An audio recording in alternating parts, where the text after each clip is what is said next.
Welcome to SteamLUG Cast. This is Season 2, Episode 14. We have a large cast today. With me, I have Cheese. Hey! We welcome back Swordfisher. Hey guys! And we have Derrida as well. Hello. So glad to have you back, Swordfisher. Thanks. What about the Riddle? He's always here. He said hello. Oh yeah, but are you glad to have him here as well? Yeah, we're glad to have everyone here. I'm kind of happy to have Cheese as well, but you know. Okay. Nobody cares about me, that's fine. Yeah. Oh my god. Yeah, it's good to be back. But mostly we are glad to have Expor here, listening to us live. Such an honor. And all our other audience as well. We're pissing off everyone. Anyway, let's get on. So, John, tell us what you've been playing lately, before we start. I mentioned it on the last cast, I've been really enjoying Line. It's just so fun. It's got daily challenges as well, so you can just pop in, do a handful of puzzles. If you get stuck, you just come back another day and, you know. Yeah, neat. Lovely little game. Dota's International has just started. They've got, playoffs at the moment, so I've been watching them. And apart from that, I've just been playtesting a couple of games that the devs put out messages on Twitter and our Reddit group, Linux Gaming, to just, you know, get some feedback and the rest. So I've been testing Pivot. That's coming out on the 14th. I'm not sure even how you describe that. You're a little dot that follows a path, and you've got to avoid obstacles as you go. It's kind of neat. They've added some extra game modes that haven't been mentioned yet, so there's some exciting news on the 14th. And 3 Dead Z, which apparently was on Desura before. It's a platformer with zombies in, kind of like Trine. With character selection, you jump through the different zombies to have different abilities. Yeah, kind of neat. Derrida, what have you been up to? I've been playing some more Dota, also watching the International, which is incredible with stuff that's happening there. It seems like it's really good sports if there isn't one team that is totally dominating everything, and there's a lot happening there. Really nice to watch. And I've played some Broken Sword too, after quite enjoying the first one, thinking it was a competent point-and-click adventure. I played the second one, and I can say it's like the crap of the 90s. They made everything worse in it. I'd agree with that, yeah. All the stupid pixel hunting, logical leaps. Like, at what point you get a feather you have to give to a fishing boy because he needs to make a better fly to catch a specific fish. But you can't just give him the feather.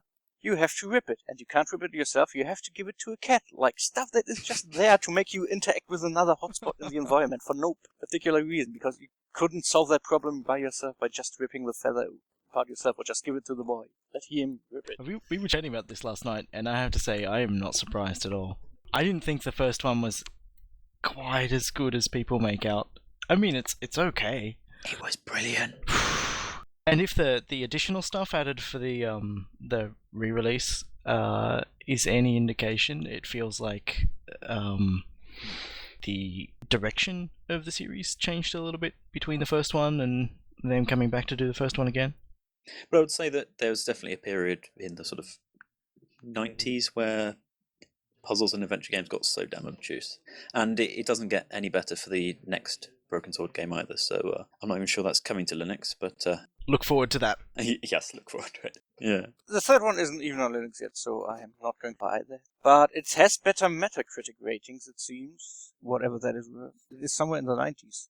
But it is one of these, now our adventure is in 3D! And it looks crap. Yeah. I think there's a licensing issue preventing one of the... It's either 3 or 4 being sort of updated or... It's 4 that is on, because that isn't on Steam because it doesn't work. But, well, such a shame. Let's move on to an actual new game that is still in development. Pulsar. They brought out a new update. I tested a new Unity update with it that brought some mouse fixes, and I played with some random strangers, where we almost had a full crew going and got blown up a lot because the game still has a couple of issues where it freezes whenever I try to shoot the big gun. That means I missed all the enemies and killed us. I'm sorry, guys, random strangers on the internet I played with. Was that sorted with the update, though? That you were testing? No, that was a different issue entirely. I think that one is specific to Pulsar. Okay. If that persists, I will have to file a bug report. So, Swordfisher, what have you been playing? Not much. I've tried a bit of Blockstorm because I was looking for a single-player FPS game, and Blockstorm is multiplayer, but was the closest thing I could get that didn't have all these odd colors and would just be a tad normal to play. I think it's a sick crossbreed between Sauerbraten, Counter-Strike, and Minecraft. But it's pretty fun to play and dig around with your shovel, and they made some of the maps look like old Counter-Strike maps, so that's a bit fun to play. Then I've been playing some Fractal, which is in another league, I guess. It reminds me a lot about what we call it, Splice, and it has almost the same mechanics. Instead of having to splice some pill-shaped things, you have to splice some hexagon things, I guess, or octagon, I think maybe. It's very fun in a way, but it's very frustrating as well, because sometimes you will just spend too much time clicking the same ones because you get frustrated, and then you won't win. But it doesn't work on Steam for Linux yet, because devs don't want to push it out, because some people have problems with the 32-bit version, and the 64-bit version works fine for me, so me. Oh, that's a bit of a shame. Yeah. One game I picked up in the sale recently, Hex Cells. Looks very similar, but I'll describe it as Minesweeper with 6 sides rather than. How about you, Cheese? What have you been up to? I had a quick game of Left 4 Dead 2 last night with Mim. It's her birthday, and one of the birthday activities was shooting zombies, so that was fun. Played a bit of Guns of Icarus online, both with our regular events and outside of that as well. It's been fun. Hand of Fate, been getting some time in for that. That's awesome as well. Been helping the devs a little bit with things like identifying a couple bugs, and I wrote a couple of gamepad profiles for the input library that they're using. Played a bit more XCOM, some Planetary Annihilation. We played Starbound during the last cast, of course. That was fun. And I've been testing Bang Bang Bang. What's Bang Bang Bang? It's a That's Sophie H's game, isn't it? Yeah. I saw a screenshot. It's sort of, there are 3 people and a sort of a layout on the floor. I didn't really understand what the hell was going on. Yeah, so it's kind of like meant to be a sort of quick draw type thing. Like the game doesn't start until everybody's decided what they're doing and has got their gun out. I haven't actually had a chance to test it much, mostly because I don't have multiple gamepads, and you need multiple gamepads to be able to play. But it seems like everybody lines themselves up for the first shot. And then that happens, and then from then on it seems to be real time, and it's just about, you can only move on that pattern on the floor, so it's about strategically moving and firing to stay alive and kill your opponents. It's kind of neat. The atmosphere is really nice as well. Audio, music track really fits the aesthetic. So let's move on to SteamLUG community stuff. As you should have heard by listening to this, we played Starbound a fortnight ago while we recorded the previous cast. How did you find that? Kind of distracting, but we had some little nice things to mention as we segmented between the different topics. So it was a nice distraction. I think our audience probably didn't enjoy it so much, just because we had. I hated it. Yeah, we had some voids in that, and then But after we were done recording, we had a handful of people on the server, and we went exploring. We were on a large planet, so it took bloody ages. And then we walked all the way around the surface. You died quite a few times, Cheese, while we were trying to look for I got stuck with 1 point of health in this little alcove while it was raining like gravel or something, so I couldn't get out. Yeah, gravel. It was fun to be stuck there on my own, starving to death slowly. You are so unprepared. You live in the outback wilderlands down there, and you forget to bring your bandages and food in a video game. How do you even live? I didn't have time to make any. It was a new character. You guys are all off running away and doing stuff as soon as I joined. But no, it was fun. I kind of liked it, actually. It felt. I mean, I don't know. I haven't listened to the archive yet, and I don't know. I haven't really talked to many listeners yet. But I kind of felt that it made things a little bit more relaxed. Yeah, and I kind of appreciated that. Yeah, I think maybe a bit more heads up to the audience beforehand, so that some people could have installed it possibly if they hadn't got it. Yeah. So it sort of felt like we weren't being as inclusive as we could have been. But I really don't want to do something like Counter-Strike Source while we're doing the cast, though. No. So yeah, Assault Android Cactus, maybe. Maybe we could do Counter-Strike. I just shoot all of you in the head, and you have 2 minutes in timeout in which you can talk perfectly about actual items in the cast. But that happens with you anyway. And you yourself only play every second round because of team kill. But after we explored the planet, I leveled up some gear because I'm still fairly new in Starbound, and then we fought the penguins. That was new to me, yeah. Hooray! Did you kill them? Yeah, we did. Nice work. We all got some mods and cores out of it and the rest, so yeah, it's kind of neat. We have a nice house. Sweet. So what else did we play? Planetary Annihilation? Did anyone turn up for that? I caught the end of that event, and yeah, it was kind of fun. We didn't have a huge turnout, but we managed to get a whole bunch of people into a game, maybe 5 or 6 of us, I think, and that was quite interesting in that it's I don't know if you've ever played multiplayer RTSs, but you spend a lot of time worrying about whether or not someone else is higher up the tech tree than you. You're going to have a lot of indicators unless you do a lot of scouting, and yeah, that was pretty interesting. I had to bail a little bit early because I was streaming for Game Club, but it seemed like fun and people were having fun. I certainly had people who were at the event ask me if we can play more, so we'll look at doing that soon, I reckon. We also had XCOM Enemy Unknown, and again, I've had people contact me to ask for another event, so we might be having that fairly soonish.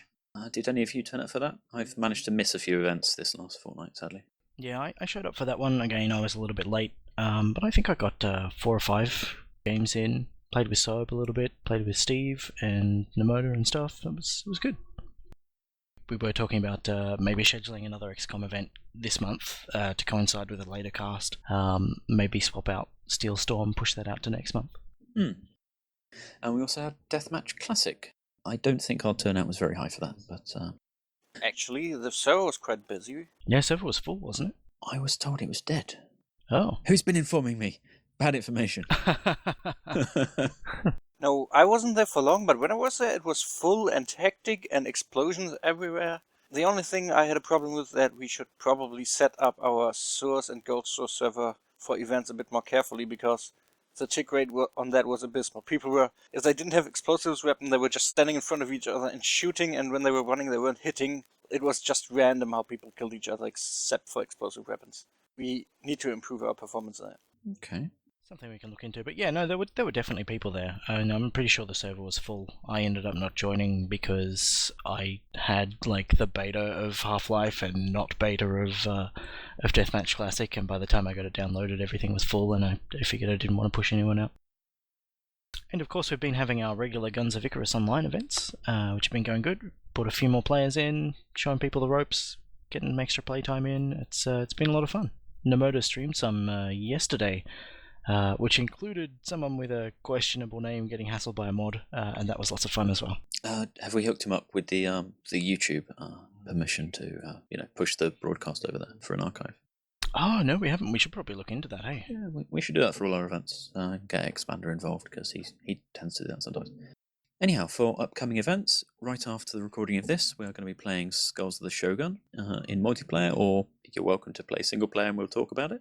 We have Left 4 Dead 2 on the 12th, which is tomorrow, Civilization 5 on the 18th, and Team Fortress 2 on the 19th.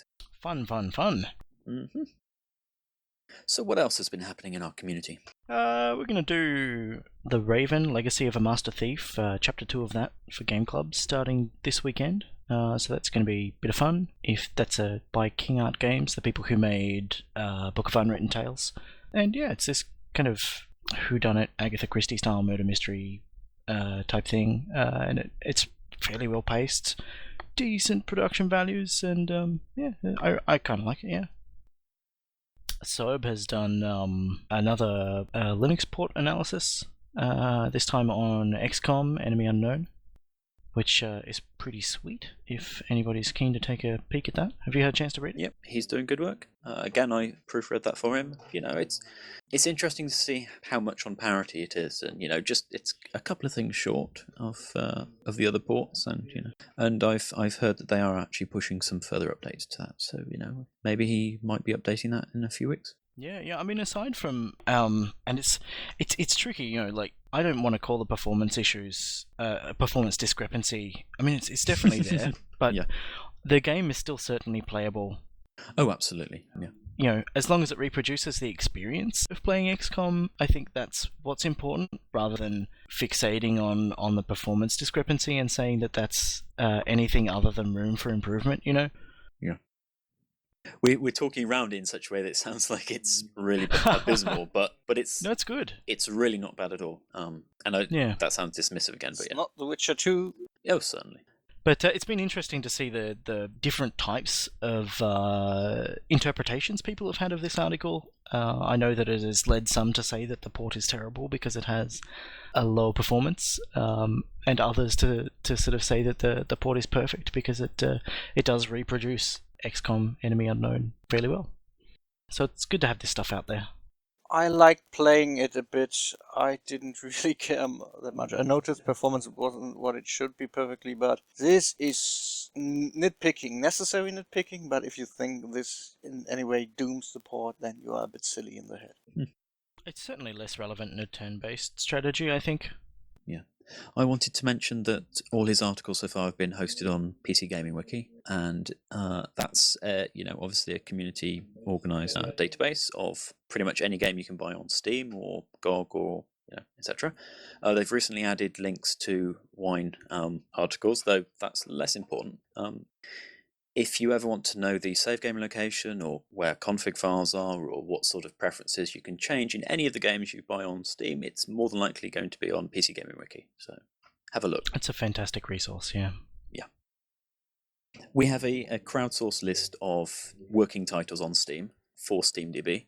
In this last week, we got up to 500, and in the most recent sort of 3 or 4 days, we've just been approving all the ones we can. Simon's been great with that, so Bexpor, myself, and a couple of other contributions. We are a couple away from 550 confirmed working titles, which is a dozen or a bit more away from the actual number of games on Steam. So that's pretty damn good. Do you recall what we were at the start of the year? A couple of hundreds. I mean, it was. I can go check. I think I tweeted around Christmas time. So. Yeah, I think it was between 2 and 3. I think so. It's like doubling. Yeah, if you look at the Linux status for some of the games, I think a lot of those who are signs of Linux support has been there since launch. So it's sort of you know the ones that are definitely not going to get action. Actually, I can mention exclusively, if you don't follow me on Twitter, that Braid is actually getting a report, or however you describe it. It's having a fresh port to Linux. There is absolutely no ETA at the moment for it, but Iculus said that after, let's say I wasn't bad-mouthing Braid, but, we were kind of joking around on Twitter about the porting status of it being a bit of a meme. So, yes... Why is the original port not up on Steam? I have no idea. Apart from concerns that it might not be brilliant, I think that's possibly just it, really. Personally, I never had problems with it when I played it. Yeah, me neither. Yeah, but it's his prerogative to not, upload a more recent or even the old version. So we shall see. And please don't pester Jonathan Blow or Iculus on Twitter about it. They've announced something's coming, so just leave them be. Okay. I'm curious to know what issues it did have. I would love to know, but I think he's too busy playing with Goat Simulator still. Oh no, I mean, what are the issues with the original Braid port? No idea. Oh, you said it had become a meme or something.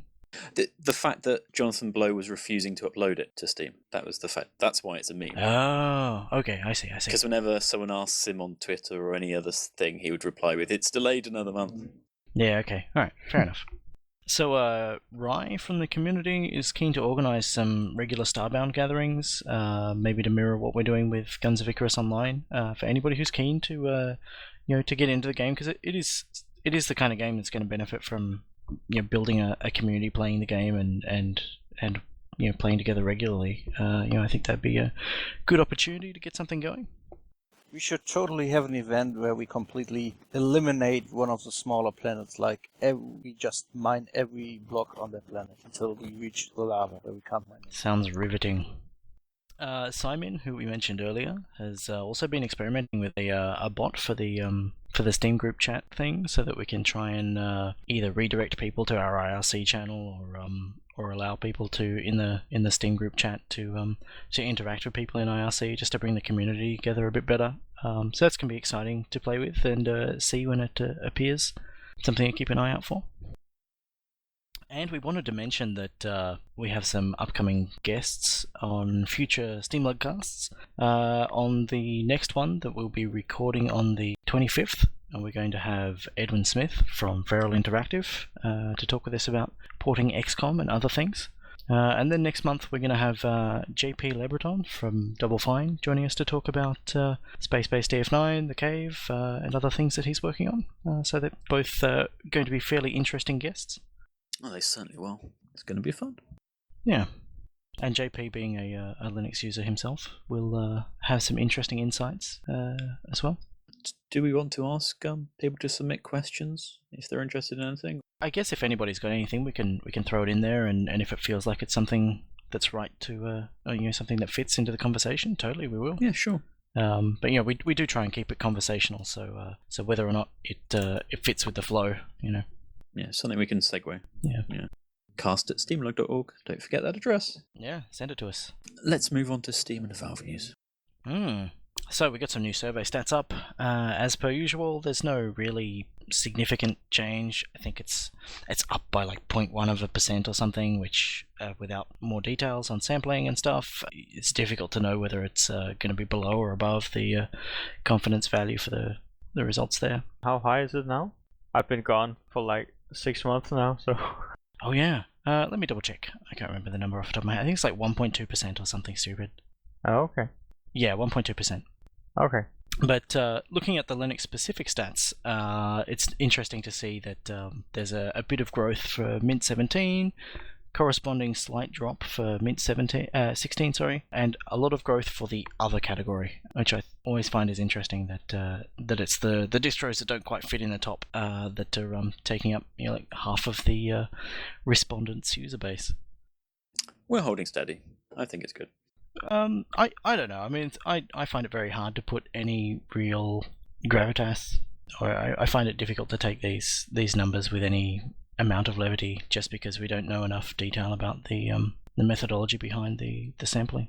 And I've always said I'm quite happy to ignore them because I keep bumping into Linux people that I haven't met before, and they're happily playing games. The rest, so. And the thing is, for any given game, 1% of the Steam population is a huge amount of people. Certainly enough to make a game profitable, and certainly more revenue than you would comfortably knock back if you had the ability to launch on that platform. We have seen a lot of Linux users buying over their market share with indie titles, where they buy like 5% sometimes, and in extreme cases even 10 to 20%. And I've also seen a lot of people still playing XCOM and Civilization 5, so it's not just the indie titles that catch Linux users' eyes as well. Yep. So, Steam client beta updates. There have been a few, mostly for Windows users, so there's not that much interesting stuff to mention. Just hardware acceleration that we mentioned before has been disabled temporarily. Mac and Windows duplicate IDs are now merged to one and hidden, so you're not going to see two entries for Grand Theft Auto and titles like that. Oh, so in situations like is it that silly Call of Duty game? They've now been merged. Yeah, Call of Duty, Civilization. It should be that it hides the platform that you're not on. Oh, I see. Okay. So in theory, I don't know how it works for us because all games shows Windows games. I have no idea. I haven't actually played with it. So it still returns a different app ID though, right? Yeah. Yeah. Okay. They pushed a load of beta updates to the main client because there was a vulnerability report that got published, and there were exploitable issues in Steam Voice. So yay, glad we got those bug fixes. Who got banned for exposing this time? Because that happened. No. This wasn't Timmy. This was Epic actually funded a research company to do it, Revun or whatever they're called, which is interesting that Epic's having this sort of stuff done on Steam. Well, you'd think Valve would be doing it, but they are. Yeah. And Timmy's unbanned, by the way. Hey. Not that we care, but sorry, Timmy. Oh, come on, we love Timmy. Timmy's great. So, tech news. Unity 4.5.2 has been released, which includes it's a roll-up of all of the post 4.5.1 updates, and includes some mouse-related fixes that I believe a lot of people are waiting for. Yay! We helped test this in the SteamLUG community with one of the Unity developers. Dorita, you've had some first-hand experience with that. Do you want to talk about it? Yes, it was. It was really finally happening. I could play a first-person Unity engine game without my mouse freezing up constantly or being stuttery. I tested it in Pulsar, I tested it in Among the Sleep, and Verdun has since released an update that includes this fix, and it works. It seems everybody's happy now as far as mouse issues are concerned, and it is bloody well timed. So happiness all around. I finally don't have to ignore every single Unity engine game anymore. Sweet. Unreal Engine 4 have uploaded a bunch of Linux demos, that are really bloody sexy, onto their wiki. So we're going to share a link, and you can download them. Download the Elemental demo. It is really bonkers in terms of effects and content. Have you guys had a chance to play many of them or all of them? Because I had been meaning to make time, but just ran out. I haven't had a chance to try them myself. I had the time to download them. I've just been too busy. But they're waiting for me to play with at some point. I played all the proper games and watched some of the graphic demos, and that card game is actually a proper version of a memory for single players. So if you want to play memory on Linux, this is like the best version you can get for no money. It's Tappy Bird. I don't think I noticed. Tappy Chicken, that is crap, because the Flappy Bird mechanics are crap, but it works, and it's interesting to see Unreal Engine do something that looks so much not like Unreal Engine, being 2D and pixely and a mobile game, practically. But I think the most interesting one is the realistic rendering, because that with the bit of VR, and you just, be sat down on your couch looking around. That's probably going to be the more popular sort of demo. But yeah, that's great. Swordfisher, you're not talking much. Tell us some stuff. No, I'm just pondering about how long I've been away and all these great things that have happened. What stands out as being the biggest thing? Probably Unreal Engine, or maybe the mouse fix for Unity. Wow, that is on the level. And still I'm playing, I don't know, pixelated games in Steam with these crazy colors, so yeah. And Secret of the Magic Crystal, of course, aren't you? Oh, I haven't played that for a long time, actually. But your horses, they miss you. You know it's got a DLC, right? I was going to say, have you got the DLC? Oh yeah, and I've got a lot of tweets about it, and text messages and emails, and it just went crazy when they announced it, and I haven't bought it yet, so... Nice. Yeah. But it's amazing to see how many things that have happened the past half year. I'm still a bit sad that it's so hard for me to find a game that I really want to play that is released on Steam for Linux.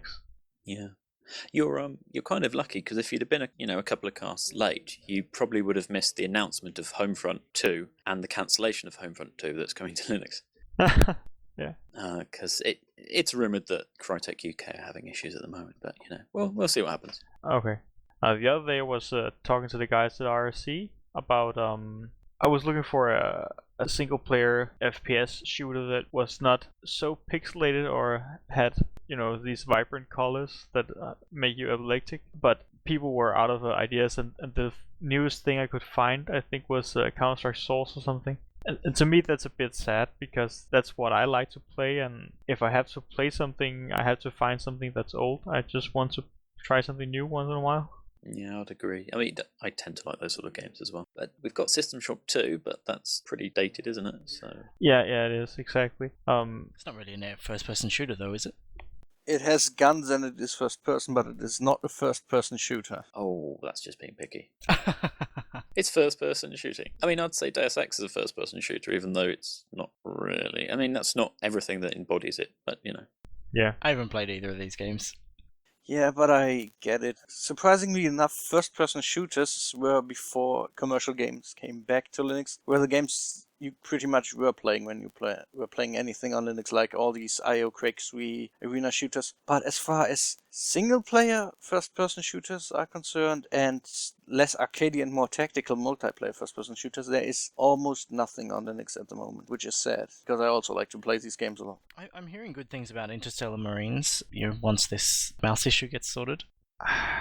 Yeah, but that is early access and still mostly multiplayer. It's getting a single player, and that might be becoming more interesting for some people, though. Oh, yes.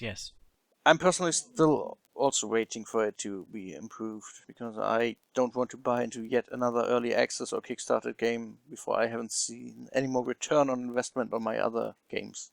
Yeah, you should wait to buy it. I've bought it. I think it was in a bundle half year ago, where I bought it, and I've opened it up once or twice since then, and they improved a bit, but the game is still just. It looks like a tech demo. It just doesn't feel like a game, and I couldn't find any service for people on it, and yeah, lost my interest. Well, we're sort of on the subject. Someone who's previously been on the cast as a porter, Leschek, mentioned that he's porting Darksiders to Linux, and that's owned by Nordic. And I'm really surprised that Red Faction wasn't the title that would be coming from him first, just because that series is well known and well liked, and it's, as Sword described, possibly a game that he's interested in. Whereas Darksiders is a third-person Zelda-like. Did the series ever pick up? Because I played the first one and loved that. I played the second one and thought it was just generic, boring slop. They dropped the ball on that. I think the last two were kind of good or competent, but not anything like the original. No. They made it third person by now. Ugh. Well, the thing is, Red Faction Guerrilla was a really good game, set in the universe of it. It just wasn't what that was. And then the fourth game sort of tried to go back, and yet all the fans of Guerrilla wanted a sequel to that. So, they were sort of stuck in between a rock and a hard place there. And here we are still waiting for Descent 4. So that's where the game came from originally. It was meant to be set in the Descent universe. That's completely random. What? Descent's the best game ever, man. Yeah, but how did they get from that to Red Faction? I mean, that's quite a stretch. I think they lost the rights or something, and then just slapped another story on top. Anyway, let's get back on to talking about Epic. Epic sponsored Blender development to improve FBX export. I think it was 10,000. So yeah, Epic are throwing money at the Blender Development Foundation. I think that's what it's called, to increase the capabilities, export capabilities to make Blender a usable modeler and animator with with UE4. Yes, and FBX will also be useful to pretty much most other people that try to export anything into a game engine, because that's basically the standard for everything. So even if you're not using Unreal Engine, you will have a benefit from that. Like Lightworks, for example, is also using FBX exports if you don't use their newly developed Blender exporter. And I guess Unity is also using FBX exports. So usefulness all around. Yeah, and apparently they're supporting to the tune of 10,000 euros, was it? Which is a mighty bit of money. Around, 10,000 euros, which is around 13,500 US dollars. So yeah, I think it's really positive. I hope that other engine developers look at improving pipelines and workflows with free software tools like that. I think that's a really, really positive thing, and it's a really good point at which to inject money into free software projects. Yes, or you could just buy some closed source software and make that free software. Like Oculus did with RegNet. They bought the company and they pretty much instantly open sourced the software under BSD license, under a simplified version of that. And that is quite awesome because that is quite widely used middleware. Lots of people picking up their indie engines like Unity, they use RegNet to support multiplayer games, and well, this should make the barrier for entry a lot cheaper to support multiplayer in your indie game, or anywhere actually, because it's not just limited to games. Now, didn't RegNet have some kind of free option? I don't know. I know there was evaluation stuff, but it seems to be paid for middleware, like most middleware in gaming these days, which I hate because you have less control over your own intellectual property, but that is not important right now. I know that I'd looked at it previously, and my main reason for avoiding it was just, difficulty with integrating into a free software release if I ever wanted to release whatever it was that was using it, and that kind of becomes awkward, So this certainly makes a big difference for me. OBS, or Open Broadcaster software, is undergoing a rewrite. I think we've mentioned it maybe once or twice before, I can't recall. It's a more featured streaming solution and video recording solution than anything else that's on Linux at the moment. Has scene support, allows you to record from multiple sources and composite those in a much more user-friendly way than anything else that I've come across. And part of this rewrite is removing its dependency on Windows APIs and stuff, DirectX. It used to be DirectX only. So now it's getting a rewrite, can support OpenGL. It's at a point where it's functional, it's usable. It's still pretty rough, but Nemoda has been using it to stream a few bits and pieces, so it definitely works. Yeah, the rewrite's actually called OBS Studio, So it's actually gained the extra name Right, yeah. if you need to search for it. Yeah, so at the moment, I'm not sure whether there are like PPAs or third-party binaries that are being built by people for Linux, but I've compiled it from source. I think Nemoda compiled it from source. It's kind of finicky about what versions of FFmpeg you're using, or AVConv, I think, if you're using that. So be aware that you gotta be using the latest stuff if you want to have a go at that. But that is fantastic. That's hopefully going to increase the number of people streaming stuff from Linux. Yeah. It's always been hard to stream on Linux, I think, with easy tools. I know you can set up a FFmpeg pipe to a Pulse Audio and loop the audio there so you can get your microphone on, and then you dump it to a file and add an overlay, and then you send that FFmpeg to Twitch. That's easy, but having tools available that will make it easier is a good way. That's definitely a good thing, yeah. Yeah, having something accessible to just general people. Yeah. Though FFmpeg does let you push directly out to RTMP, so you don't need to throw it out to a local file if you don't want to. Yeah, but if you need to test a file meanwhile you're doing it to see the quality of the output and such. Or you could use Twitch's preview feature, but that wastes your bandwidth a bit. Yeah, which requires you have to have Flash, for instance. That's true. I normally just ask people to tell me how my stream's doing and take their word for it. Yeah.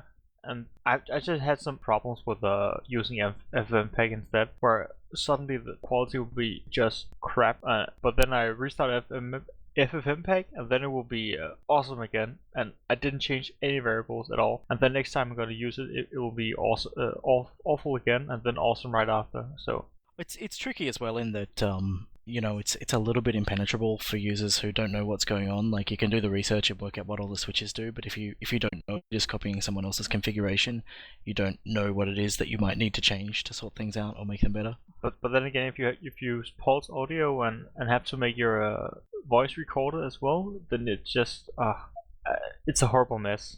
Yeah, I'm glad we don't do talking over our streams for Game Club, because I've been on and off streaming for Game Club for 2 years in 2 days. I will have been running Game Club and streaming for that. So, but yeah, totally glad that I don't have to deal with that particular issue. But yeah, moving on to general gaming news, I can see that everybody is excited to talk about stuff. Grim Fandango is going to get a simultaneous Linux release along with the other platforms, PC and Mac, as well as PS4 and Vita. What was that? What did I say? You said PC instead of Windows. What else? Smack! They say PC on the thing, don't they? I know, it's greatness. But they are wrong. But yeah, this is super exciting. Anyhow, that's bloody awesome. Simultaneous release, best news ever. Most important question. Do we know if that new release on all PC platforms gets mouse control? You said PC. I said all PC platforms. I said the right thing. You didn't. Don't push it. My understanding is that the interface is something that they want to address. I think that there already exists a point-and-click mod that is a solid proof of concept. Certainly would add weight to providing point-and-click support for the game. It feels like that's going to be fairly worthwhile for touch devices as well, if they want to target touch devices. Interestingly, in the article I linked to at the bottom is a retrospective video that Two Player Productions did with Tim, looking at the history of the game. And towards the end, he mentions that they are looking towards working with the existing community that's surrounding Grim Fandango and that has been keeping the game alive, and trying to incorporate some of their work. So maybe we will see things like that mouse control mod being used.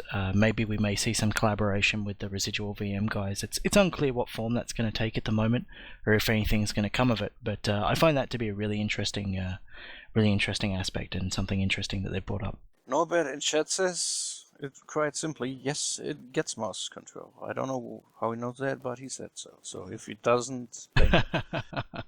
Norbert seems to be paying more attention than I am at the moment, so I may have missed something. But as far as I'm aware, there aren't any solid details about that. As long as it won't be a tank, it'll be all good. I kind of hope they keep the original controls in there as well, and I imagine they will as an option.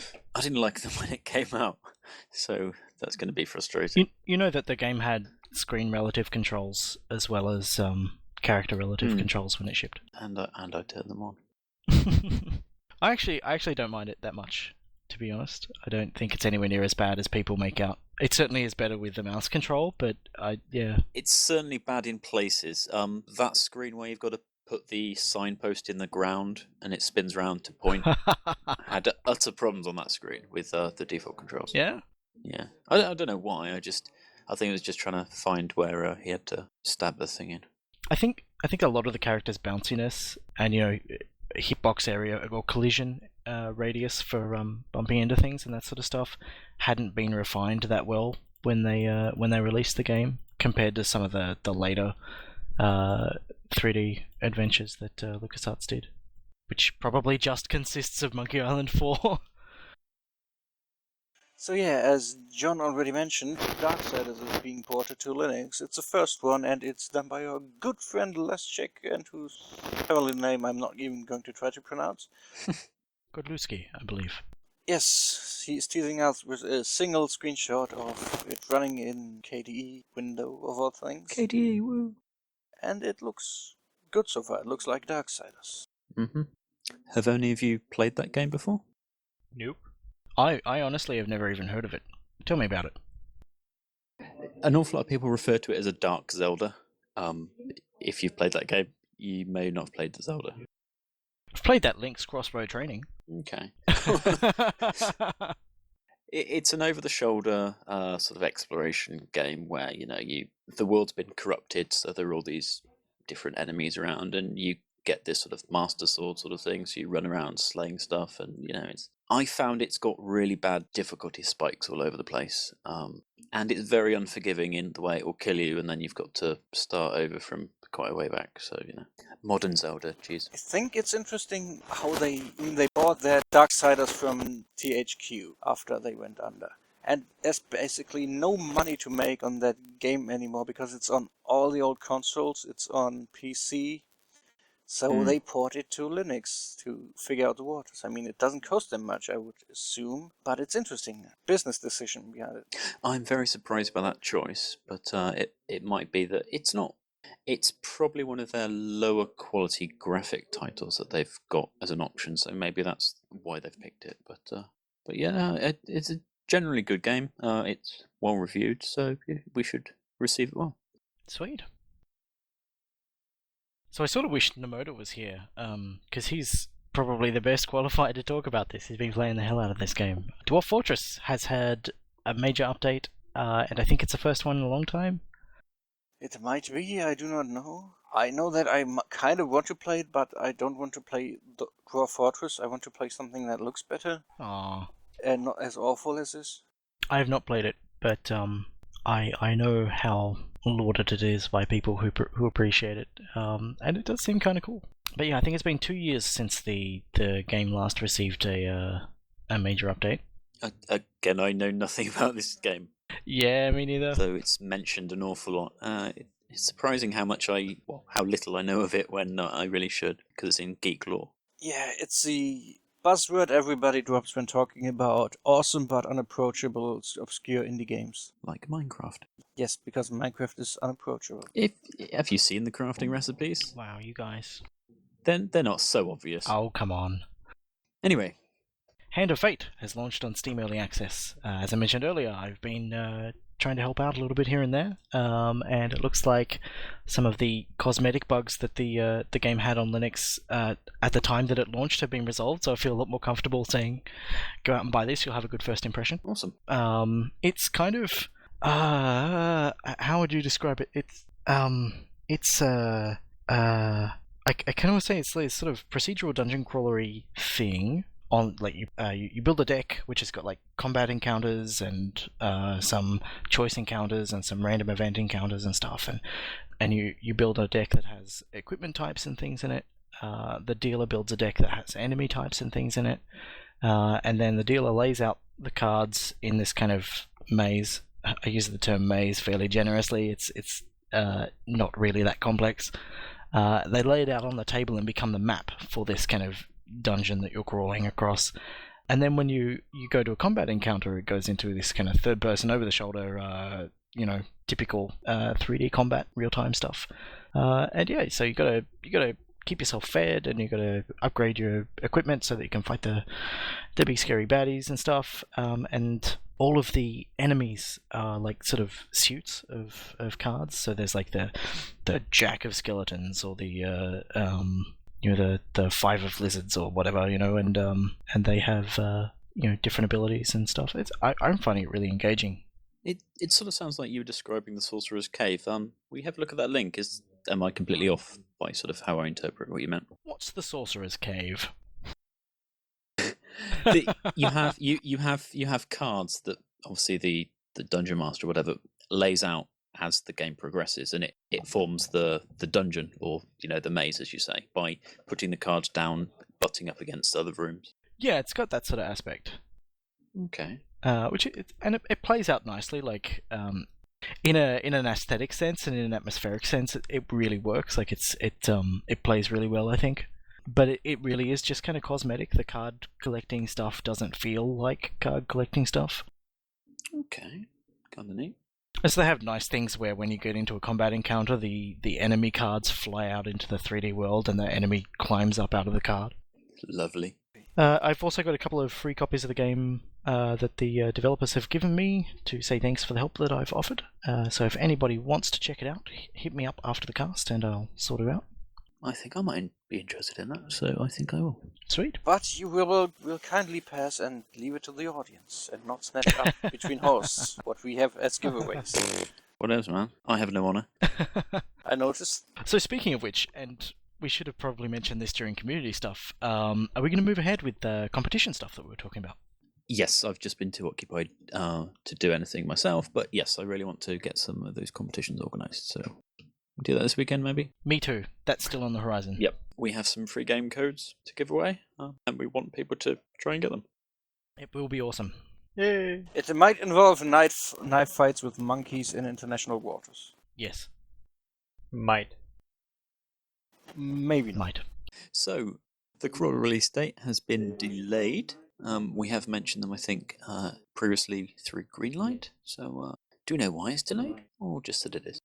They're another Australian developer, along with the developers of Hand of Fate, and it turns out that they mixed up their US tax details or something, and Nice. so that's caused them a little bit of delay in sorting stuff out with Steam.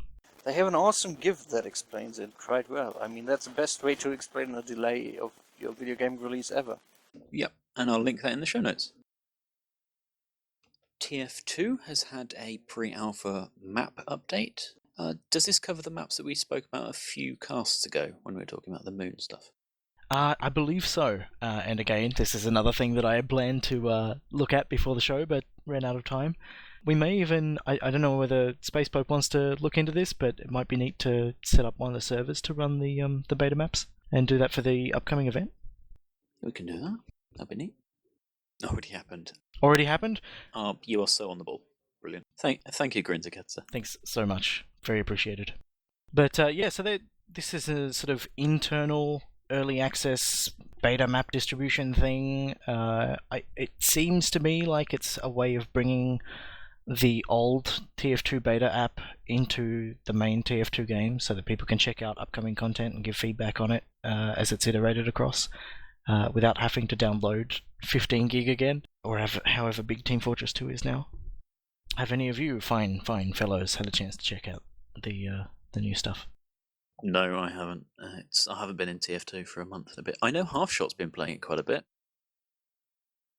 I mentioned a few casts, or more than a few casts back, at some point last year, I mentioned that I'd been in touch with the current distributors of Dragon's Lair on PC platforms about whether or not it was coming for Linux, and they were all, yeah, sweet, this looks like it's going to happen, and I've been prodding them every few months to see where things are at. It seems that Dragon's Lair is currently in the pipeline, which means presumably that it's being worked on, but there's nothing really solid that they're ready to talk about yet, so hopefully we'll see something soon. Isn't that lovely when you personally are the guy that prodded the developer about the Linux port of their game and nothing happens for so long? Hello, Tripwire. How about Red Orchestra 2? I don't know. To be honest, I'm not that fussed. I'm not in a rush to have the game, and I'm happy to be patient and supportive on the sidelines, Yep. I think I'm going to be the same with Braid now, and If I really want to play Dragon's Lair, I'll play it on my Amiga. I have that ability, and that's the experience that I want when I play Dragon's Lair. But I'm keen for it to be available to Linux users as well. But I'm lucky in that regard. So, Mountain is now available to get, play, watch, verb, etc. Yes. There have been quite a few debates again. Is this a game? Question mark on gaming sites. So I haven't played with it, so I can't really. It's from a hit movie called Her. Yeah, what else? I've heard it's less of a game than Gone Home. So if you get upset by the notion that Gone Home's a game, avoid this. But otherwise, it's a thing. I feel comfortable calling it a toy, although the URL says game. So if they want to call it a game, they can call it a game. Mountain-toy.com. I wonder if that's a URL that exists. I imagine it is, and it's probably not family friendly. Yeah, don't click that. It's probably yeah. But no, it looks kind of neat. It's kind of this. You play as a mountain and can do all the things that a mountain can, which is to say, just watch time pass. That's my understanding, and is interesting from that perspective. Sounds like Rock Simulator. Well, honestly, it is. It's just a big rock. Wonder if that's a code name. But yeah, I'm hoping to pick that up at some point to poke around with it. Okay, well, give us feedback on that when you do. I will. Virtual Programming have opened a beta channel on Steam for improvements to The Witcher 2. Have any of you tried that yet? Noobs. Well, I've briefly looked into it. So far it is not any kind of performance improvement. They have said that they just pretty much some stabilization updates and multi-monitor support, where you can now select which monitor you want it on and get all your resolutions. And it seems they now have a real full screen mode, so when you use Alt to lock onto an enemy and then instantly right-click for a hard swing, you don't open up a context menu on your bloody game and get killed because you're in a context menu now. Nice. So it's going along, but I will have to wait for the performance updates before I really into it and test it out some more. Okay. It's disappointing that updates are not coming faster, but it's great that updates are coming. It's really positive that the developers are working towards addressing issues with the port of the game. Yeah, and now they are doing all the things the community said they should have done in the first place. Public testing, a public bug tracker with the unofficial GitHub repo they are using, and it is working out better for them. I mean, if they are ever going to port anything to Linux ever again, they might do it right the first time and not have to endure much more flaming from the community. Yeah, I think that to me says that that demonstrates learning. Understanding that things can be done better, and that's going to pay off for future stuff as well. Yeah, it's a kind of learning you have when you fall down the stairs because you ran too fast. You know you won't do it again and you will be more careful the next time, but it hurt. If you don't snap your neck, yeah.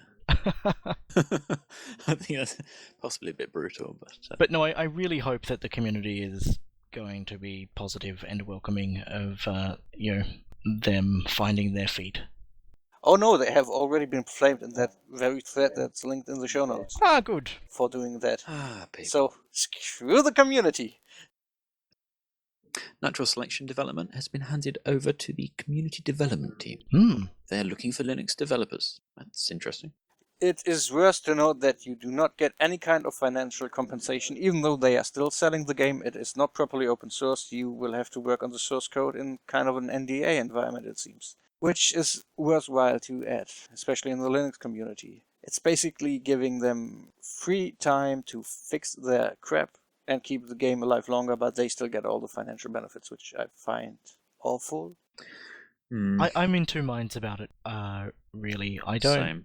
Yeah. On one hand, for a developer that is traditionally closed source, I kind of can understand that this is a step maybe in the right direction. I don't know. I would rather see a community development team working alongside a core internal development team, supporting each other and making things happen. If it's just been passed off solely to a community team, that is potentially a sign of...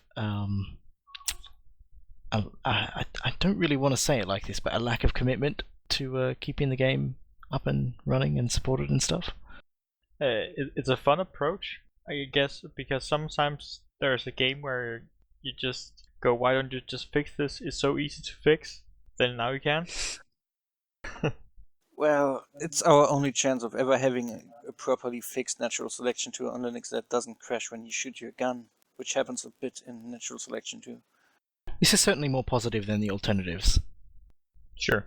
So yeah, please do it so I can play this game again. Lovely. But yeah, I kind of, it would be nice to see them look towards doing a source release maybe. I think I saw someone mention in the chat that they're using the source engine, but my understanding was that they switched away from the source engine partway through development and are using their own thing now. So potentially they may be in a position to do a source release at some point. They made their own engine. Yeah, they have a proprietary thing. Well, it seems like they really could. It's their own in-house engine, Spark engine. They're using Lua. I do not know what would be stopping them, unless their unwillingness to do so. They do have some code on GitHub, though, don't they? For their sort of shader stuff, I think. And their IDE and that sort of stuff. Yeah, but not the entire thing. But else somebody would have digged into the thing already and fixed their stupid crashes, which are probably silly issues because you don't know Linux. Yeah, maybe. It's hard to know without seeing what's going on, you know. But yeah, if you're into the game, you're interested in getting involved with the community, by all means, don't let any of this talk deter you from getting involved, you know. It seems like there's a positive community there that full of cool people doing interesting stuff, and that in itself is worth being involved with. Oh yeah, the community is awesome. They organized an international tournament and raised all the money for it. It's pretty much the biggest esports tournament this game ever had came from the community, which is quite awesome. So their community is great. You will be working with awesome people. The community, I mean. That much I can guarantee. Lovely. Yeah, so yeah, definitely get involved. Everyone will be appreciative. So Humble have a few things with a little bit of Linux content going on at the moment. Who would like to talk about those? Swordfisher. Oh. Well, I haven't really. I've looked into the Humble games, but I haven't really come up with a decision whether to buy them or not. Well, there is the Humble 2K bundle, which has a lot of Windows games and XCOM Enemy Unknown, which unlocks when you pay $20, so if that's the only game you care for, you could just buy it straight up, because it doesn't even include the add-on. Yeah. Or any other DLC. So for Linux users, bad value, unless you want to make one of these silly statements they ignore anyway by purchasing stuff that isn't on Linux yet. Now, there are going to be bonus titles added to this bundle next week, I think, or in a few days. Yep. Do we think any of them could be Linux titles? I'd be surprised if Enemy Unknown wasn't in there. Does 2K have any other Linux titles? Well, So Civ 5, is that 2K that was? Yeah. Yeah, might get a Civ 5 thrown into it, so probably also no add-ons. then again, it's not sort of the type of games that are in the bundle, really, is it? They're mostly sort of shooters or strategy tactical shooters. Yeah, XCOM seems to be the odd one off here, being a strategy game. But yeah, the current Humble Weekly bundle has one Linux title at the moment. Oh no, 2 Linux titles. What's those, sorry? I miscounted. It's got Rainmaker and Stacking in it. Isn't Paranormal Activity a Linux game as well? It's not on Steam Linux. Oh. There's some excuse that they've been giving for quite a while why it's not there. So. Oh right, so it does support Linux for the DRM free builds. Well, yeah, you know, definitely. If that's something you're interested in, check that out. Mm-hmm. I had a quick word with the Lifeless Planet developer who had said that Linux was a very requested platform and that was something that you know, they're looking into. So keep an eye out for that one as well. Don't know whether or not anything's going to happen on that front, but it certainly looks interesting. I wouldn't buy it on that sort of non-committal stuff, but yeah, it's worth keeping an eye on if you're interested. You could say that something like Halo's often requested for Linux, but you know. Yeah, I don't really see Microsoft acknowledging that though. No. The Humble Store has a DRM free sale at the moment. There are quite a few Linux titles that have been in there. They've been updating that daily, I think. I think my understanding of it is that there is a large swath of DRM free games which are on sale, and it picks a random bunch of them to show at the top every time you load the page, or every day, I'm not sure. But the list below that is not DRM free titles only, and if you click the DRM free filter, it doesn't show the ones that are on special only. So it's like this completely unnavigable sale. It seems stupid to me. That sounds like the Humble Store. Unnavigable. Hmm. And what's this last one? Eye Candy? I don't think I've heard of this one. This is the one that's got secrets of the Reticon. Okay. Reticon, yeah. And Antechamber, and I'm not sure about the others so far as Linux support goes, but I was just kind of surprised to see that those were all on there. 140, I think, has Linux support as well. I mean, that's probably a good buy then. Very good buy. Yeah, for $15, yeah. Not a bad buy at all. And that's currently going to disappear in about 3 days. So it's interesting to see the weekly bundles being made available outside of the week that they were launched on, because that's from a few weeks back, I think. Right, let's move on to proper Steam releases. Does anyone have a title they want to talk about? I can be negative again if you want me to. Sure. There is another Renpai anime visual novel game, Sakura Spirit. And if you like anime and think people are too judgy about you that everything there is always about tits, don't buy this game. Shun it, because just look at any screenshot of that game. It's horrible. It's just, look, there are some girls, but we don't have the decency to be an actual porn game, because that would be honest. I don't even know. Don't tell me it has a great storyline, please. Don't do anything. I might be completely ignorant about it. Let's hope it doesn't. Maybe we should just gift it to you and you can tell us. Yes, gift it to me. Okay, yes. So, Quest for Infamy is a point-and-click adventure that a few people I know are excited about. I have been keeping an eye on it, but have not had a chance to play it yet. Deponia: The Complete Journey is, as far as I'm aware, all of the Deponia games together shipped as one package. Yep, it's the only package that has the Linux versions in. Right. Out of all the sort of bundles on Steam, so yeah. Qbert Rebooted looks kind of interesting if you're into Qbert. I don't know if it's any good though. Very. Then you're probably over 30. How many of us aren't though? Me. Nice. I've never played Qbert, but I know of it, so it looks like it should be a Qbert game from the look of it. I mentioned 3 Dead Z recently, that I've been playing this last couple of weeks. We've already mentioned Hand of Fate, of course. Mountain Blade Warband is free for the weekend, so get downloading it, try it out, see if you're interested in buying. I don't know, while the free weekend lasts, this game is a bit about multiplayer more than it is about single player, I think. So, does anybody here think they can bring us a server for a Sunday maybe, just for the free weekend, so people can figure out if they like it for multiplayer? What engine does that use? I don't know, it might be in-house, because that engine seems really dated and all the Mountain Blade games look alike. I remember when it was... I'm pretty sure it started out as a mod. That might be true. You know the best place to find out, which is where I'm going now? PC Gaming Wiki. It uses the Dezubo engine, apparently. That's interesting. Which I assume is their in-house thing. Yeah, I've never heard of it. Anything else you want to mention there? Oh, I quickly put on Habitat. It's in early access. It's a strategic space survival game. With dinosaur heads and lightsabers.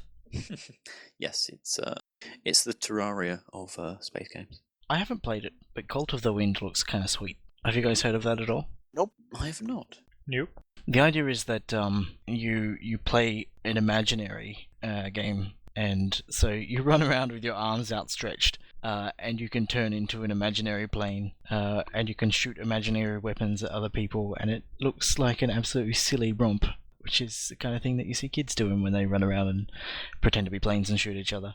And which would every adult would do if he didn't get judged for it immediately. Yeah, I do it. So this gives me a chance to virtually act out the fantasies that I already act out in real life, so it's fantastic. It's exactly what I look for in a game. Right, I think that's all the releases then. Hooray! An hour before we started getting ready for the cast, Greenlight posted some more games that they've approved. 75 of them. Thanks, Steam! I didn't manage to count how many are for Linux, but I pulled out some interesting ones that I thought we could mention. Ionic Surge is I've written Wipeout alike, but I don't think many people understand that. It's a racing game with obstacle avoidance. It's got some really interesting rotational tracks and the rest, so kind of interesting. How many first-person shooters? None, sadly. Ah. There was one that looked really interesting, and I linked it in our admin channel, but sadly it's not going to Linux. So maybe indie developers cannot make shooters. There've been plenty of first-person shooters come through Greenlight already. Unless they're crazy pixelated blocky voxel type. Well, yes, it's kind of first-person shooters are the ones that have the highest requirements on visual fidelity because you can get up close to just about everything, look at it. First-person shooters are kind of hard to do for indies. Yeah.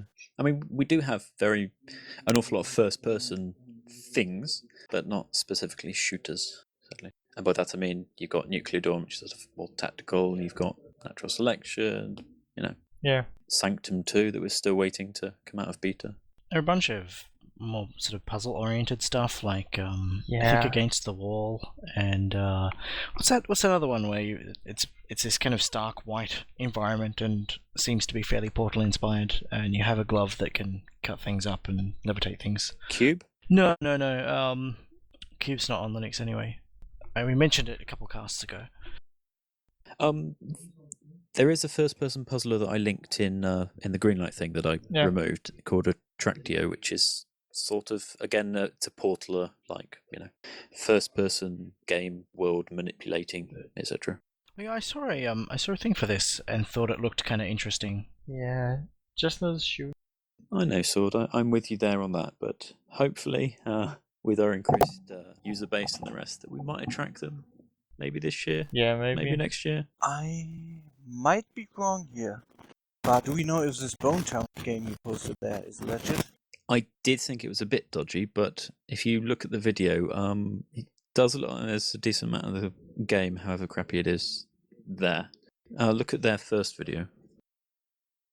There's a third-person maze puzzler called Parcel that is really kind of interesting looking, so I think I'll be getting that. Also, I might want to point out that Bone Town is the name of an already existing game that is about the other kind of bone.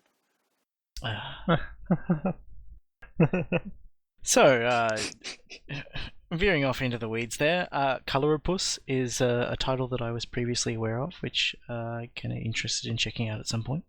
I saw that. It isn't listed for Linux at the moment, I don't think. Oh, it's not? I thought it was on... No. I thought it had Linux support on Desira.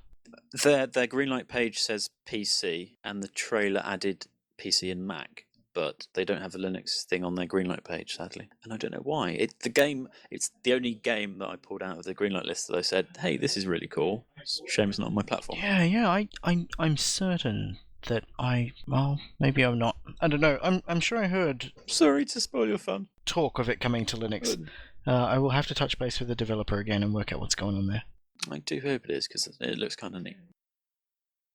I think we're all done talking about Greenlight, so let's move on to the last bit. Crowdfunding. Is there anything we want to talk about? Oh yeah, on their website, sorry, going back to Colorapus for a moment, it does say Linux version is coming soon. Please stay tuned to Twitter and Facebook, and suggests that you play the online Flash demo in the meantime. Okay, well, sort of like Spelunky, have the Flash for now and maybe. Well, Spelunky doesn't have any kind of official announcement. Okay. But yeah, so are we moving on to crowdfunding news now? Yeah. I wanted to mention Nixie Pixel has a Patreon, but it's sort of hard to work out whether we should talk about it because we're mostly a gaming podcast. So I'll give a link in the show notes, and that'll be about it. Yeah, I mean, if you follow her and you're interested in supporting what she does, then by all means, do so. Mm-hmm. Have anybody else spotted anything that they like to talk about on the crowdfunding front? Or anything else? If not, I have an idea of something to talk about. Talk about it, cheese. Potato salad. No. Go on then, cheese. So I was going to say, a couple of days ago, I was looking through my Kickstarter history, and other crowdfunding sites as well, and looking at the ratio of projects which have delivered something versus ones which haven't, and projects which I am comfortable with the position of, and ones which I am disappointed by. And I'm just kind of interested to see whether you guys have had similar experiences or not. How do you feel about the pledges you've made so far for crowdfunding games? Okay, let's think about... I was going to mention this, but I wasn't sure how I could sort of get it in. Discourse, a Kickstarter we've mentioned before that I said I'd funded, whatever, just went into beta yesterday on Steam. And there's a 3-day window for Kickstarter users to get it. Get it in early and play with it. The Linux build wasn't uploaded when I first went to download it, and the launch option was broken this morning. So when I got back, I still haven't actually played the game yet, and it's going properly live, I think, on Sunday morning. So sort of happy with it if I actually get to play it, but just a bit frustrated that it sort of feels like, it's sort of the thing you feel that you shouldn't be doing that testing because you're a customer now rather than I tend to have this experience with an awful lot of Linux games where I'm pestering the developer to fix things. It's just a bit tiresome. Nowhere, the progress on that is doing really well. They're currently working on a UE library for the game.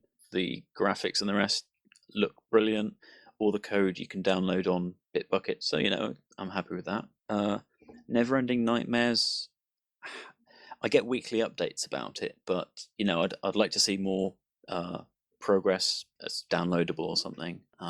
All you can take now is sort of you have to accept that their blog is truthful, which is obviously something that you can be dubious about. I can't think of any other Kickstarters I've paid in for.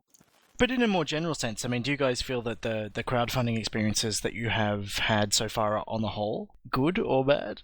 To steer us away from focusing on individual titles? Well, the thing is, I wanted to focus on individual titles to give updates on them, but generally, I haven't jumped into many of them because I really don't like the idea of kickstarting. I've always said that I prefer funding projects where I'm going to get back something that's open, so like Blender's open movie projects and the rest. Yeah, totally, for sure. So I was very interested in how the UU would do, but I didn't want to spend $100 on an actual console because I have a phone and tablet that has the same hardware, so I only put $1 in for that. So I don't know. I'm disappointed that they've been absolute arse-hats with everything that's not the console. They've had messaging problems, they've had PR issues and the rest. And talking generally about how Kickstarters have been going, it's hard because some are good. Some have turned out well, some haven't. So there isn't a consistent sort of Kickstarter's been good sort of thing because I can only say that Kickstarter is about as real as anything else you might put money into, like Steam. You get bad things, you get good things. There's far more risk in it, which is why, as I said, I barely kickstarted anything. The only project that has been a disappointment so far has been The Tube, which is meant to be an open movie that was on Kickstarter, and that's had basically a delay of 1.5 years or something. It seems a bit frustrating that their updates have been sort of, it's coming on, but things are, and you're like, come on, you're just bullshitting me now. But I've only had I think 2 titles which have been a disappointment for me. One of them is a utility, and the license conditions, I'm not comfortable with them, and so that in itself kind of, I feel like I've given money to something that I don't think should exist in the form that it's in, and that's a bit disappointing. The other one was unsuccessful in its early crowdfunding campaign, but then opened up PayPal pledges afterwards to fund development. But then after a month or two, the team dissolved and gave everyone refunds. So I mean, I haven't lost money or really felt like I've lost money, but yeah, I mean, like on the whole, my experiences personally have been fairly positive, and I think maybe that's to do with being discerning about who I'm giving money to. Yeah. What about you, Swordfisher?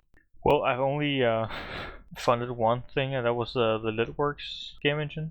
Have you had a chance to play with that? Not at all. I'm a bit sad that I haven't got time to look around in it. But I got a lot of updates on it, and it seems to be going very well for Josh. So on that note, it looks very fine. I'm glad I didn't put money into a Kickstarter that never succeeded, because that will be very sad. Yeah. That's also something I'm happy about. Nothing went belly up of the stuff I pledged for. Yeah, I think was the only thing I did that for, but they gave everyone their money back, so it was kind of, not as bad as it could have been. But on the whole, if there was a a developer that I believed in, and my motivation was to give them a chance to try something, then I would probably be comfortable with just giving them money to let them have a chance to try. Speaking of Kickstarter, I've only had one Indiegogo, and that was for the Maker's Eden, and we interviewed them on the cast, and they recently sent an update for that, so oh yeah, progress is good on that as well. Backers should probably be expecting something playable within the next week or so, I think. Yeah. There was an update recently which mentioned that this week just gone was going to be like a development push towards getting something out Yeah. I was surprised though, looking at that it had September last year down as a release date. I completely passed me by. If they give you a release date that's more than 6 months out, that's the date at which it is guaranteed to not be released yet. Yeah, I don't tend to mind drifting dates as long as I'm informed as how progress is going. So So what's the fastest turnaround you've seen on a crowdfunding campaign that you've supported if you've had something that's been delivered already? that'd probably just be Discourse that I just mentioned.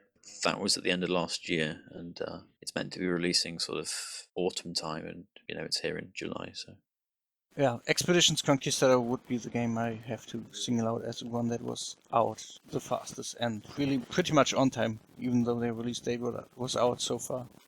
I think Battleworlds Chronos was the first crowdfunded game that I received, and that took, looking at it, it was funded in April and delivered in November, I think. So that's a fairly short turnaround, but I think the fall is probably the fastest one since then. did you crowdfund Race the Sun at all? I think I might have. I was just thinking, didn't that have a really? I mean, we were surprised at how soon it came to Steam or something. So I'm not sure of the timing, but yeah. Yeah, I don't remember the time frames with that.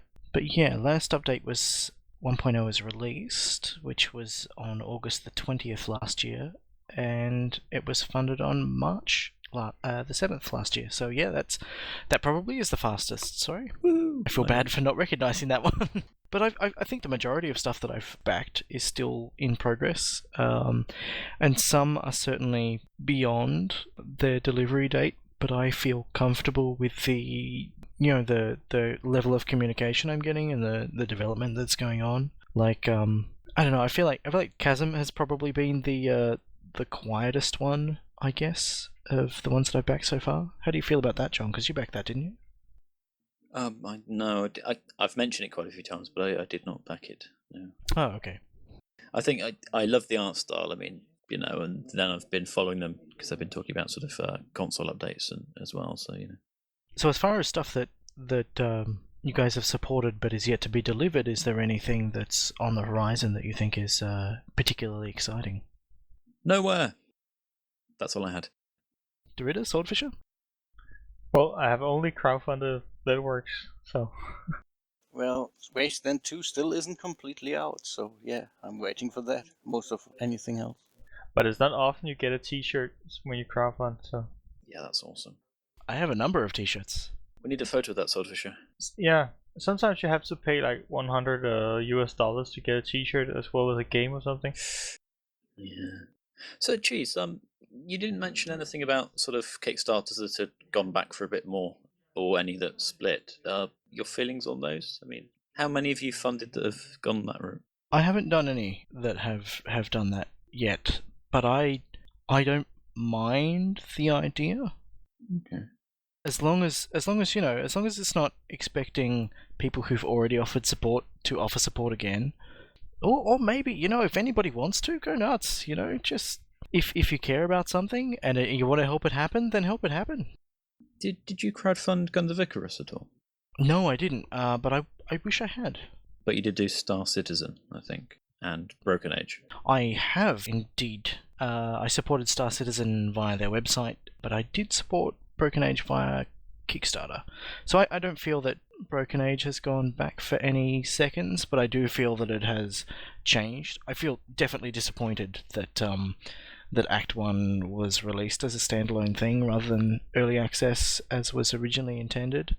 But, things change. It's normal to expect things to change. People got really cranky about it, but it's totally naive to expect that the production schedule and the format of a game is set in stone from the moment that it's conceived. I mean, it's not about lying, it's just about facing the realities of development, because you don't have those insights until you're halfway through. Yeah. When is Act 2 coming out for Broken Age? Do you know anything about that yet? There's no set date yet, but we should see it this year.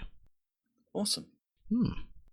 But yeah, just looking through the list that I've got here, I don't really know what I'm most looking forward to. I'm really excited to see where Pulsar goes, which Dorita mentioned a little bit earlier. I backed that as well. I'm looking forward to Planetary Annihilation releasing its full release. I've been really enjoying that, and Distance has been fun as well. Maya, I mean, like, I guess I only, yeah, that Satellite Rain, all of them. I'm really excited about all of them. Lacuna Passage as well. If you don't have that level of excitement, why pledge for a non-existent game to begin with? Exactly. Unless you want t-shirts. On the note of Star Citizen, are any of you other fellows behind that? Because that's a really interesting project in that not only has it broken a bunch of funding records, not only is it still pulling in money at an insane rate, but they also apparently have a huge amount of external investment as well, and certainly don't seem to be pressed for cash for development. So is this unnecessarily grabbing money, or is it positive in that it's giving people a chance to feel involved in a way that does support the game in some respect? Well, there was something about it that put me off being interested in it, and I'm concerned that they do seem to be targeting quite meaty machines for the absurd reason that they can. I don't think that's sensible, really. I'm in this boat where I'm not really that interested in the PC Master Race sort of bullshit that exists, really. I put a big pledge behind Star Citizen, and I decided that I would adjust my pledge value to match the number of Chris Roberts titles that I'd not previously bought but had played. And I wonder whether other people are taking that sort of approach, and whether that plays a role in the kind of average pledge size that they're seeing. Because I think I worked it out that they got $100 per pledge, pretty much. Mm. Which, you know, $100 for a game, that's what a game costs. If you buy it in a shop, in a box. Yeah, in Australia. In Australia. Yeah, it is ridiculous over there. I've heard the stories about prices. Remember, that's Aussie dollars, so yeah, they're probably equal now, but you know. Yeah, our dollar's dropped a little bit. But yeah, so I think that's an interesting conversation to have, you know, just to reflect on how crowdfunding seems to go, what kind of strategies we use to pick stuff that is a worthwhile thing to support, and how we go about you know, reconciling mistakes if we've made mistakes, and that sort of stuff. But obviously crowdfunding is not suitable for every kind of project.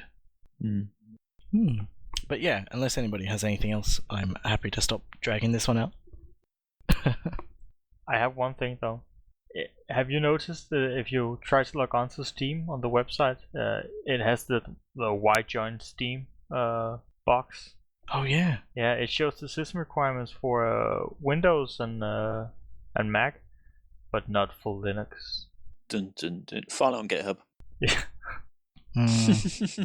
Well, it's nice to see that they actually fixed the download link as well. I mean, that was returning a 403, wasn't it, during the summer sale? Yeah. And I think that was related to them changing up their content distribution nodes and stuff, I guess. They've been changing an awful lot of stuff around recently, so. But yeah, it's sad that stuff like that, you know, installers, are something that gets overlooked. They don't have release management. No, not at all. They're like, hey, just commit that change. Yeah, go for it. Oh, whoops, broke everything. Revert, fix, etc. Monkey, patch, etc. So Halfshot in chat has mentioned that Linux is efficient enough that it runs on pretty much anything. And while that's a comment about the lack of system requirements, I did find it interesting to note when looking through the survey results that it seems like most people are running Intel hardware on their machines that they're running Steam on. Well, that's true for Windows, isn't it? An awful lot of people have laptops with Intel chips and, you know, embedded Intel. I'll show so much attention I pay. I can pull up the stats for the survey, but I'm fairly sure Intel's probably ahead of AMD now. Yeah, it does look like it is. But I expected NVIDIA to fully dominate the Linux side of things. On that note, we'll finish up. Thanks very much to everybody for listening. Thanks to Swordfisher for joining us again. Yay. Dorita, John Drinkwater, it's been a pleasure to share yet another cast with you guys. It was lovely. Yeah. Mostly. We will see you guys next time, and we're going to go off and play some Skulls of the Shogun with the guy that did the Linux port, Flibbit. He'll be joining us, so that should be sweet. I'm not, I hate it. Oh. I've played it to death, it's killed me. I can't stand it. I've never played it before, so this will be interesting for me. I spent 3 months playing it on and off and reporting bugs on the Linux and Android versions, and my god, I must have played that first level about 200 times. Yep, anyway. Cheerio. Bye. Thanks.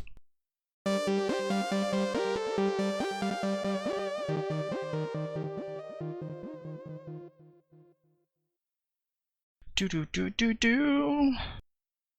That beautiful interlude brought to you by me. Brilliant. We love you, Explore. Thank you. Explore. Jeez. Wow. You're all European. You all look the same to me. Slap in the... You were awesome then, Dorita. Thank you. You too, sometimes. Oh, thanks. Unnavigable. Navigable. Navigable. Navigable. Right, And- so recently... Oh, sorry, Cheese, I don't mean to start at the same time as you. No, that's fine. That's fine. It just proves that great minds think alike. Every single time. Well, the German saying for that is two stupid people, one thought. Bloody German sayings. If it's about the release game, that would be Expeditions Conquistador. That was out really within its time. Dorita, you're terrible at the moment. I'm terrible all the time, so Okay. yeah. So Swordfisher, you said you had one last thing. Oh, and you said it. Yeah. Sorry. And then I had 0. You can say it again if you want. No, it's okay. Just go ahead and wrap it up. Wiki. That was my attempt to wrap it up. Thank you That's very terrible. much. Go. On Sorry, that note, go, we'll... just go.